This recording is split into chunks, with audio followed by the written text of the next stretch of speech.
Baik, halo rekan-rekan semua. Kali ini kita akan membahas tentang AI for Business. Ya, selama 15 menit ke depan, kita akan membahas tentang AI for Business. Apa saja akan kita cover ya dalam sesi hari ini. Yang pertama adalah tentang apa itu AI, cara kerja AI, kemudian adalah teknologi di balik AI, manfaat AI dalam bisnis, penerapan AI dalam berbagai industri, tantangan implementasi AI, dan masa depan AI dalam bisnis.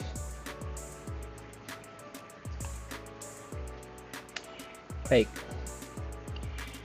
mungkin rekan-rekan sudah tidak asing dengan berita yang teman-teman lihat seperti pada gambar di depan ya.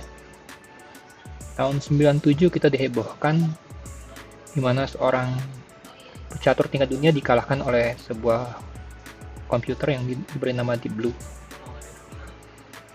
Ya, saat itu sangat heboh di mana menunjukkan bahwa komputer memiliki kecerdasan yang melampaui bahkan pecatur kelas dunia sekalipun yang tidak terkalahkan.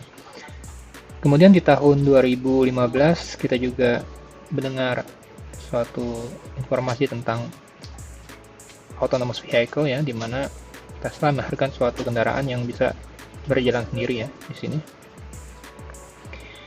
Dan di tahun 2020 kembali kita dikejutkan oleh hadirnya ChatGPT, di mana ChatGPT ini memiliki kemampuan berinteraksi dengan manusia dengan sangat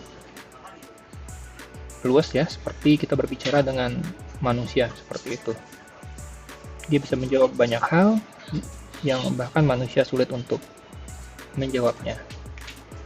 Dan mungkin di masa depan kita akan bisa melihat seperti yang digambar kanan bawah ya, di mana AI menjadi sebuah wujud seperti manusia, di mana yang disebut dengan Android, di mana robot memiliki kecerdasan seperti manusia. Oke, kalau kita lihat dari semua gambar ini, samaannya adalah ya, benang merahnya adalah mereka adalah dibangun menggunakan teknologi yang disebut dengan artificial intelligence atau kecerdasan buatan. Oke, lantas kita coba menjawab pertanyaan berikut, apa itu sebenarnya artificial intelligence ya?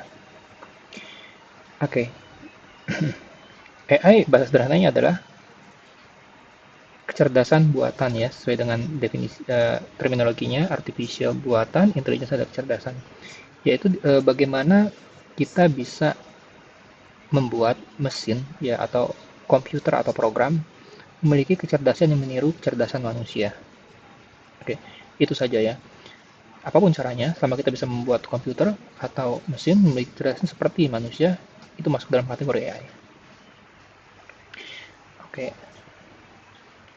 Lantas, kita juga pernah mendengar istilah yang disebut dengan machine learning ya. Oke, apa itu machine learning? Kalau tadi AI sebenarnya adalah suatu cara membuat komputer atau mesin memiliki kecerdasan yang meniru manusia, apapun caranya. Sedangkan machine learning adalah salah satu bagian dari cara membuat mesin memiliki kecerdasan seperti manusia ya. Jadi AI itu dibagi dua sebenarnya. Kita bisa membuat komputer cerdas seperti manusia dengan cara explicitly kita program ya, seperti itu. Itu contohnya adalah kita membuat program menggunakan banyak klausa kondisional ya, if else seperti itu, yang mungkin banyak sekali. Contohnya adalah dulu kita membuat game ya, membuat game di mana misalkan ada suatu karakter yang dapat bergerak ketika ada playernya datang untuk menyerang sebagainya, itu rata-rata hanya menggunakan klausa if else ya, seperti itu. Nah, sedangkan bedanya dengan machine learning adalah kita tidak mengeksplisitkan programnya seperti itu untuk meniru kecerdasan manusia, tapi kita membuat aplikasi itu belajar membangun kecerdasan sendiri dengan belajar dari data yang kita berikan.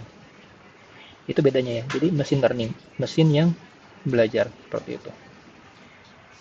Oke. Terus machine learning ini berkembang menjadi deep learning. Oke. Apa bedanya deep learning dan machine learning ya? Jadi machine learning sebenarnya adalah suatu mekanisme membuat mesin belajar sendiri menggunakan data. Tapi mesin learning sendiri sebenarnya masih memiliki keterbatasan saat itu, di mana dia tidak mampu memecahkan problem yang sangat kompleks ya di saat itu ya.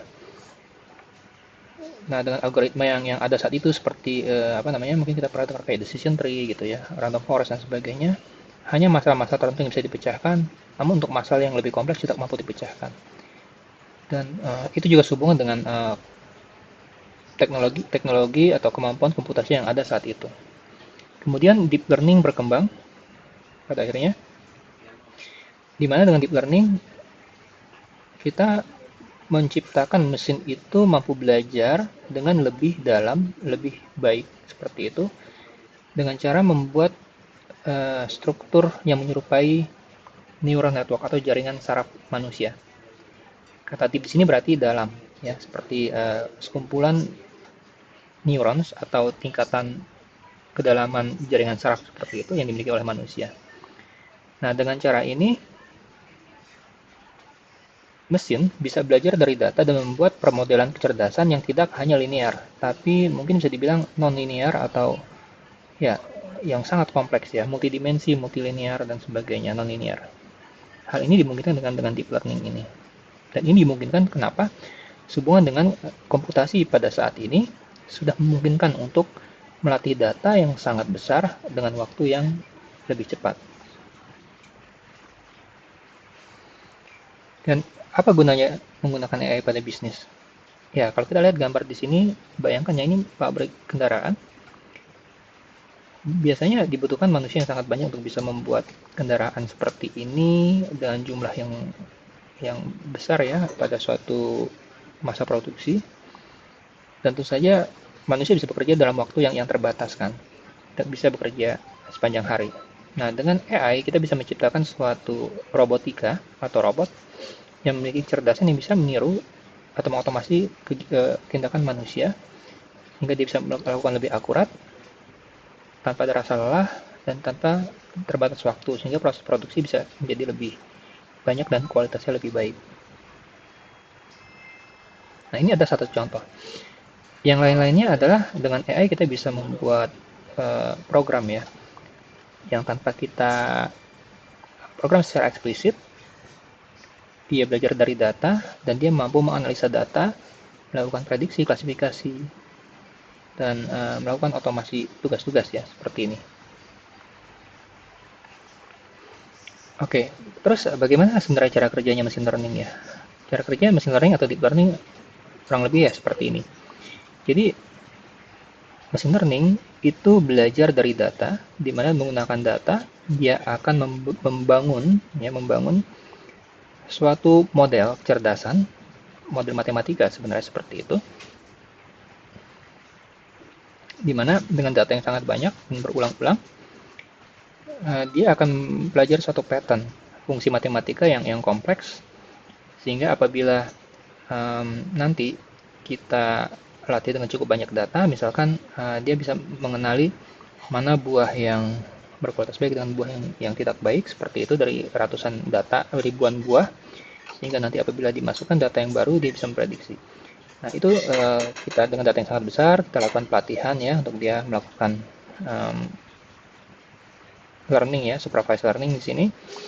Kemudian tentu saja dalam proses pelatihan itu kita perlu validasi, maksudnya adalah menguji dengan data yang tidak ikut dilatih untuk mengetahui tingkat akurasinya apakah dia sudah baik.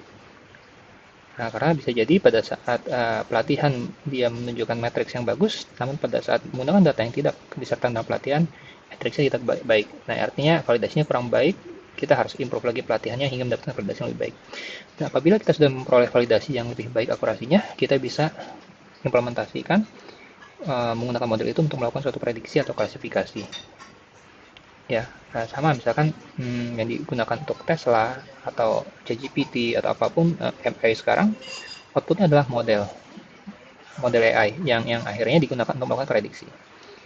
Oke. Kemudian kita akan lihat apa manfaat AI dalam bisnis ya. Ini kalau kita lihat beberapa gambar di depan. Paling kiri ini menunjukkan manfaat AI dalam industri pertanian ya, di mana AI bisa membantu mengklasifikasi mana buah tomat yang sudah matang atau tidak ya. Sedangkan yang bagian tengah, ini AI bisa membantu dalam industri perbankan, finansial, untuk menentukan credit scoring bagi calon peminjam, apakah dia layak atau tidak diberikan pinjaman. Dan paling kanan ini contoh, AI bisa membantu industri retail ya, dalam memberikan rekomendasi produk buat pelanggan. Kita akan lihat lebih detailnya lebih lanjut di sini.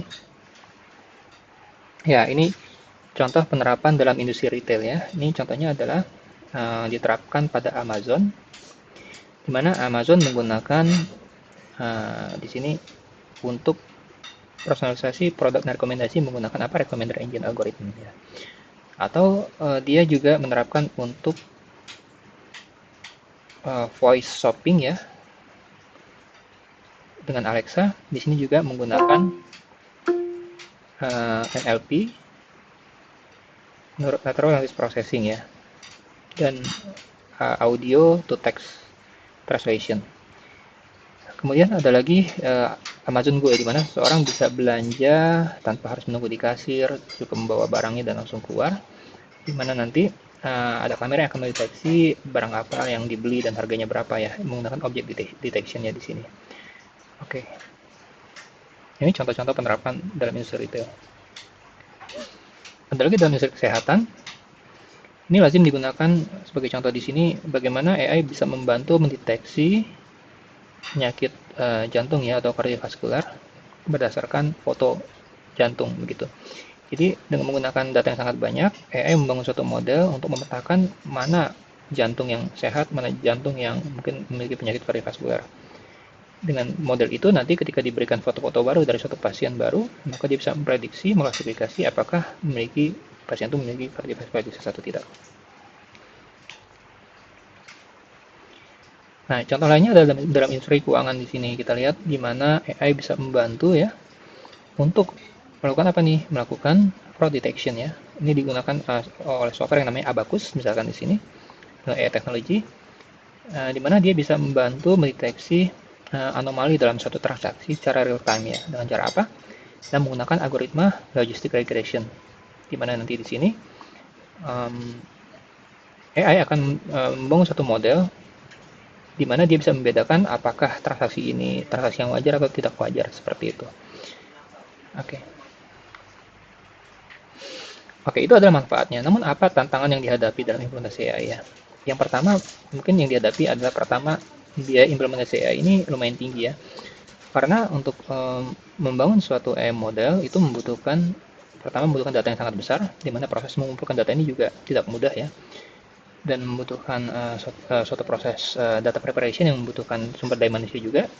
Dan kedua adalah infrastruktur cloud ya di sini atau hardware yang bisa melatih model ini dalam waktu yang singkat atau fleksibel. Karena melatih data yang sangat besar, kemudian secara berulang-ulang membutuhkan computing power ya, atau mungkin lebih tepatnya seperti GPU ya, graphical processing unit yang banyak juga, yang harganya tidak murah. Sebagai contoh, salah satu GPU yang digunakan untuk AI seperti A1 ya dari Nvidia itu memiliki harga sekitar 100 juta. Yang paling murahnya seperti T4 yang memiliki harga sekitar 25 juta. Dan itu baru untuk satu ya. Dan biasanya dibutuhkan lebih dari satu untuk melatih data yang sangat besar. Dan kedua adalah tentu saja untuk membangun AI model ini membutuhkan orang yang memiliki keahlian computer science, data, statistik, kalkulus, dan juga AI atau machine learning itu sendiri atau data science dan AI. Dan untuk mendapatkan orang yang memiliki kombinasi keahlian ini tidak mudah, membutuhkan waktu, dan ya tenaga ahli juga mungkin jarang ditemukan ya, atau memiliki ya rate yang lumayan tinggi seperti itu. Berikutnya adalah hambatan etis terkait privasi data ya, karena AI ini belajar dari data, namun dalam proses pengumpulan data biasanya dibatasi oleh suatu aturan-aturan baik secara legal maupun uh, etika ya. Misalkan data ini data rahasia atau data ini tidak boleh digunakan tanpa izin seperti itu. Atau yang terkait dengan etika juga, ada data-data yang mungkin itu kerahasiaan pelanggan tersebut ya, yang mungkin meskipun tidak dilindungi oleh undang-undang, tapi secara etis bahwa data itu adalah milik individu tersebut yang boleh kita gunakan seharusnya. Dan apabila di satu sisi juga kadang-kadang kita bisa membuat AI itu menjadi bias dalam membuat prediksinya ketika kita cenderung menggunakan data yang kita pilih. Juga salah satu hambatannya. Yang terakhir adalah integrasi AI dengan sistem yang ada itu juga tidak mudah ya, karena membutuhkan tadi infrastruktur dan keahlian spesifik yang mampu mengintegrasikan AI ini ke dalam infrastruktur yang ada. Dan biasanya di tim IT suatu perusahaan tidak selalu memiliki tenaga ahli di bidang AI ini. Baik, demikian yang mungkin bisa saya sampaikan pada hari ini. Silakan jika ada pertanyaan. Terima kasih.